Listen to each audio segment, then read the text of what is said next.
Assalamualaikum warahmatullahi wabarakatuh. Halo teman-teman, perkenalkan nama saya Muhammad Rizal Hadi dari SDN Cibarem, Kecamatan Pangalengan. Dalam rangka memenuhi literasi numerasi ini, saya sudah membuat diagram batang hewan. Di sini ada hewan ayam. Di sini ayamnya 6 ekor. Yang kedua ada buaya. Buaya ada 3 ekor. Di sini ada bebek. Bebek berjumlah 5 ekor.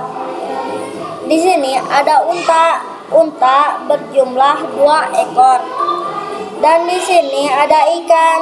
Ikannya berjumlah 4 ekor. Sekian presentasi dari saya. Mohon maaf apabila ada kata kesalahan. Salam literasi. Wassalamualaikum warahmatullahi wabarakatuh.